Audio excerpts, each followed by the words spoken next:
মাননীয় স্পিকার, আমাদের সবচেয়ে বড়, আমরা ইতিহাস থেকে কোনো শিক্ষা নেই না।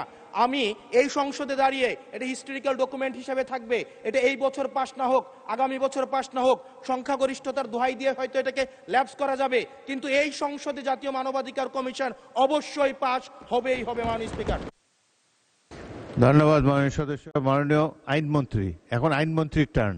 Want you speak, honourable minister? Yes, I want to. Let the minister I want to speak. reply. মাননীয় স্পিকার, আমার মাননীয় সংসদ সদস্য খুব সুন্দর সুন্দর বক্তৃতা দিয়েছেন।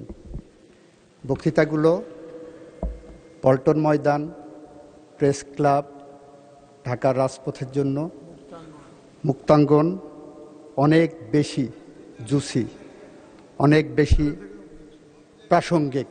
মাননীয় স্পিকার, আমার মনে হয় উনি সব পড়েছেন, শুধু বিলটা পড়েননি। এই বিলটা এনেছি, বিলটার প্রথম লাইনেই দেওয়া আছে, যেহেতু মানবাধিকার কমিশন অধ্যাদেশ 2025 এর বিষয়ে সংশ্লিষ্ট স্টেকহোল্ডারদের সহিত অধিকতর পরামর্শ যাচাই বাছাই করা প্রয়োজন,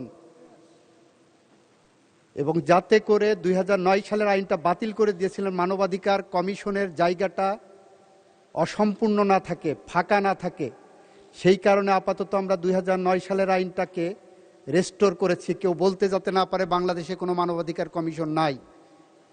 সুতরাং সব পড়লাম, প্রথম লাইনটাই পড়লাম না, যে 2025 সালের আইনটা আমরা অধিকতর যাচাই বাছাই করার জন্যই এনেছি। কেন অধিকতর যাচাই বাছাই করার প্রয়োজন মাননীয় স্পিকার?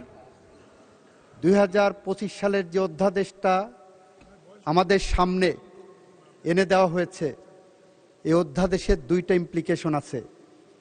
একটি ইমপ্লিকেশন হলো, আমরা যখন কোনো আইন করি, কোনো অ্যাকশন নেই, কোনো অ্যাক্ট করি, সেটা যদি এমন হয় যে এটা করেছি উইথ অ্যান আলটেরিয়র মোটিভ, এটা যদি এমন হয় যে এটা করেছি উইথ এ ম্যালাফাইডি মোটিভ, যদি এমন হয় যে বিএনপি ক্ষমতায় আসবে, তাকে কোনোভাবেই কাজ করতে দেওয়া হবে না, সেরকম উদ্দেশ্য যদি থাকে, সে ধরনের উদ্দেশ্যপূর্ণ আইন, আইনের ভাষায় বলছি, জুডিশিয়াল রিভিউয়ের ভাষায় বলছি, কনস্টিটিউশনাল লয়ের একজন ছাত্র হিসাবে বলছি, that law is a void of initial ল।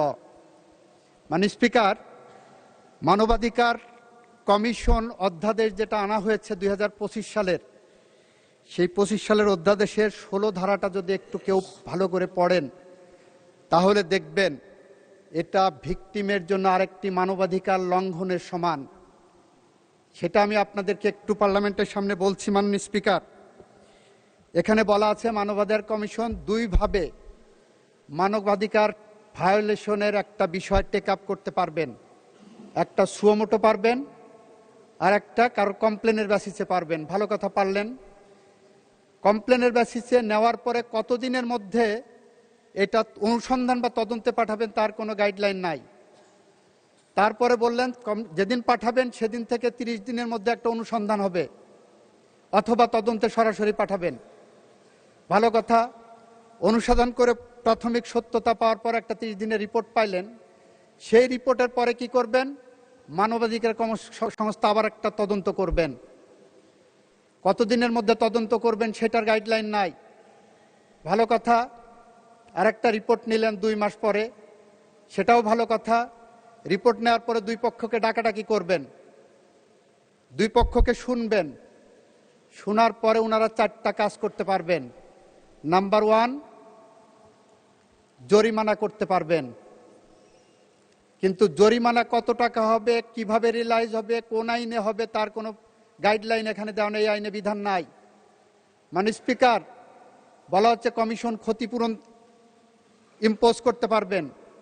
ক্ষতিপূরণ কত টাকা হবেন, কি পরিমাণ হবেন, কি গাইডলাইন হবে, কিভাবে রিলাইজ হবে, কার কাছে যাবে, তার কোনো গাইডলাইন এই আইনের মধ্যে নাই। মাননীয় স্পিকার, মাননীয় স্পিকার, মানবাধিকার আইন কমিশনে বলা হচ্ছে আরেকটা কি করতে পারবেন, ওনারা সুপারিশ করতে পারবেন ওই ভিকটিম মামলা করতে পারবেন নাকি কোনো জায়গায় ধর্ণা দিতে পারবেন।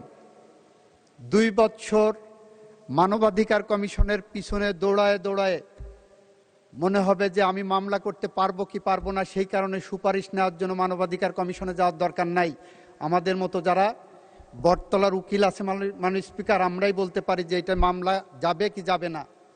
মাননীয় স্পিকার, আর একটা কাজ করতে পারবেন, মানবাধিকার কমিশন বাদী হয়ে তার পক্ষে মামলা করতে পারবেন। প্রশ্নটা হলো, তদন্তের পরে মানবাধিকার কমিশন যখন আপনার মতো নিরপেক্ষ চেয়ারে বসে দুই পক্ষকে শুনানি দিচ্ছেন, শুনানির শেষে তারপরে আপনি যে বাদী হয়ে এক পক্ষের মামলা করলেন, can it be called a reasonable law? Can it be called a neutral law? Can it be called a just and proper law? এই প্রশ্নগুলো যখন আমাদের সামনে আসে মাননীয় স্পিকার, তখন আমাদেরকে বিলের প্রথম লাইনেই বলতে হয়, মানবাধিকার কমিশন অধ্যাদেশ 2025 সংশ্লিষ্ট স্টেক হোল্ডারদের সহিত অধিকতর পরামর্শ যাচাই বাছাই করা প্রয়োজন। মাননীয় স্পিকার, এখানেই শেষ নয়। আমরা একটা আইন জানি, বাংলাদেশের ইতিহাসের সবচেয়ে জঘন্যতম অপরাধ, পৃথিবীর ইতিহাসের সবচেয়ে জঘন্যতম অপরাধ হলো গুম করা। সেই গুম করা সংক্রান্ত একটা আইন করা হয়েছে, গুম কমিশন আইন। মাননীয় স্পিকার, গুমের অপরাধকে এতটাই গুরুত্ব দিয়ে এই পার্লামেন্ট আইন পাশ করেছে যে কেউ গুম হলে তাকে মানবতা বিরোধী অপরাধের মধ্যে আমরা ফেলব। মাননীয় স্পিকার, সেই আইনটাকে ফ্রাস্ট্রেট করবে যদি আমি মানবাধিকার কমিশনে এই আইনকে এইভাবে রাখি। কারণ এখানে বলা হলো, গুম কমিশন আইনে বলা হলো, গুমের বিষয়ে তদন্ত করবেন মানবাধিকার কমিশন। তাহলে মানবাধিকার কমিশন কি করবেন? ওই যে তদন্তের কথা আছে, তদন্তের পরে যে তারপর ওনাদের কাছে পাঠাবেন। এবং গুম কমিশন বলে সেপারেট কোনো কমিশন তৈরি করা হয়নি বা স্কোপ রাখা হয়নি আইনে। গুম কমিশন বলতে যে ডেফিনেশন দেওয়া হয়েছে, সেই ডেফিনেশনের মধ্যে বলা হয়েছে গুম কমিশন মানে মানবাধিকার কমিশন। মাননীয় স্পিকার, আইনের এই অ্যাম্বিগুইটি থাকতে পারে না। আইন স্বচ্ছ হতে হবে, আইন পরিষ্কার হতে হবে। এটা ঐতিহাসিকভাবে বলছে, যারা আইন বিশেষজ্ঞ, যারা আইন সম্পর্কে গবেষণা করেন, একটা আইনের মেয়াদ ধরা হয় আগামী 20 বছর পর্যন্ত জনগণ এই আইনটা গ্রহণ করবে। তারপরে যদি লাস্টিং করে সেটা করবে। ধরে নেওয়া হয় 20 বছর পর পর একটা আইন পরিবর্তন যোগ্য হবে। আমরা যে আইনটা পেয়েছি, অধ্যাদেশটা, সেই অধ্যাদেশের যে ফ্লডগুলো আছে, সেই কারণে মাননীয় স্পিকার আমরা বলছি, সংশ্লিষ্ট স্টেক হোল্ডারদের সহিত পরামর্শ করে অধিকতর পরামর্শ ও যাচাই বাছাই করা প্রয়োজন। মাননীয় স্পিকার, আমাদের মাননীয় স্বরাষ্ট্রমন্ত্রী ওই দিন বলেছিলেন, জুলাই সনদকে ইমপ্লিমেন্ট করতে হলে আসেন এই পার্লামেন্টে আমরা একটা বিশেষ সংবিধান সংশোধন কমিটি করি, একটা বিশেষ কমিটি করি, যেখানে সবগুলো আলোচনা আসবে, যেখানে অধিকতর যাচাই বাছাইয়ের প্রশ্ন আসবে, যেখানে মানবাধিকারের যারা ভিকটিম আছে তাদের সাথে পরামর্শের প্রয়োজন আসবে। আমরা কুড়িল বস্তিতে যাব, আমরা ঢাকা শহরের বস্তিগুলোতে যাব যেখানে সবচেয়ে বেশি মানবাধিকার লঙ্ঘিত হয়। আমরা রাজনৈতিক দলগুলোর কাছে ফেরত যাব যেখানে সবচেয়ে মানবাধিকার লঙ্ঘনের শিকার হয় যারা। আমরা সমস্ত শ্রেণী পেশার মানুষের সাথে, মানবাধিকার লঙ্ঘনের শিকার যারা হয়েছে তাদের সবার সাথে আমরা এই সেশন অতিক্রান্ত হওয়ার পরে আমরা আলোচনার দ্বার উন্মোচন করব মাননীয় স্পিকার।